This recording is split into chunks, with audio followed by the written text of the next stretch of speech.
right, Coach Melissa. Just before you get started, I mean, this is learning about what you guys do and everything like that. It's really amazing. And my life has been touched through my relatives by cancer and some of the different things that go on there. So it's what you guys do is truly amazing. It's just the fact you're coming out on your time and doing this.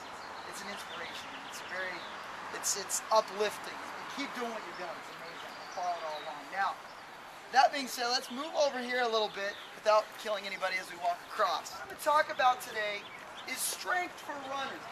Now, my past, I've been with Fitness Quest 10 for 10 years. We're a workout facility, a gym, a private gym located in Scripps Ranch. And we work with, you probably heard we work with Ian Tomlinson and Drew Brees and a lot of guys like that, but we work with primarily everyday people.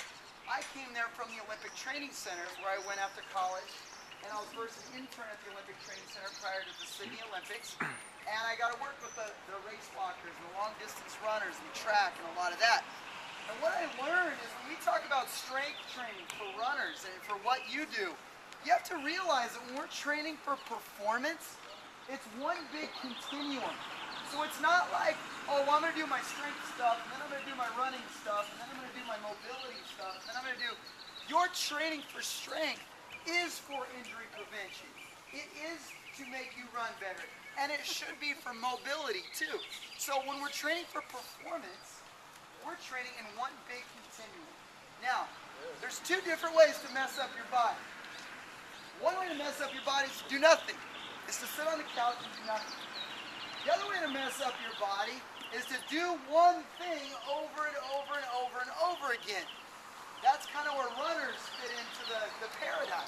As runners, and I'm a runner, we get a nice one pathway and we go for miles. We put ourselves in a direction going one way for miles. Well, after we do that for years and years and years, there's some little strength-related problems. We get really strong in one way and get really weak in other ways. Our body, everything works as a continuum. It's a chain from the ground up. And as you get to far, you'll see what we're going to talk about today is running strength from the ground up. I'm going to show you some basic little things that you guys can do. Now, because we're on the dirt, don't want you to get your socks dirty, so we're going to keep your shoes on. Because the one thing we're going to talk about, we're going to go from the ground up, we're going to talk about your feet and ankles. Your feet and ankles, that's where the rubber meets the road. So many people we work with, they get knee pain, hip pain, back pain. It's because of what happens to their feet. Our feet are very weak. So if we can do some basic things to just strengthen our feet and ankles, we're going to decrease pain, but B, we're going to get the things strong that we need to get strong. Now, everybody do this for me. I want you to stand on your left foot. Just like this. Now, I want you to feel, where does the force go into your foot? How many times have you thought about that? Where does the force actually in your foot? I want you to know this. When I was down at the Olympic Training Center, we had some Kenyan runners come in. I worked with Meb Kipoziki, and he's not Kenyan, but... And they learn, and let's go to the other foot field. They learn in their home country, they run barefoot. They start doing that at a young age. Their big toe is their driving force. Nike even created a shoe prior to Sydney. You can come down to 2 feet. Prior to Sydney, they created a split toe shoe for those runners because that muscle, that's the strongest muscle in the bottom of your foot. If you're not pushing off the ground your big toe, you're not strong enough, you're not doing the right thing. So I want you to do this. Put a little strength on that and usually be in bare feet. I want you to go on your right foot and I want you to come up into a calf raise, but I don't want you to do it like this. I want you to do it by pushing through that big toe and then coming down. When you're talking about running, your foot strike is everything. You'll notice how when you go up, our feet are a lot like this. We go up, we're kind of wobbling a little bit. If we can get the integrity of our feet and ankles, we're going to be a lot stronger. Let's try it on the other side. This is just basic stuff. Sets, reps around 20, a couple times through. Now, we talk about the continuum. You don't have to go run and then go somewhere else and do this. Do this as a warm-up before you run. This should not be overly fatiguing. So you get about 20 of those. Now, tennis balls. This should be in everybody's running bag. This should be in everybody's running bag. A tennis ball.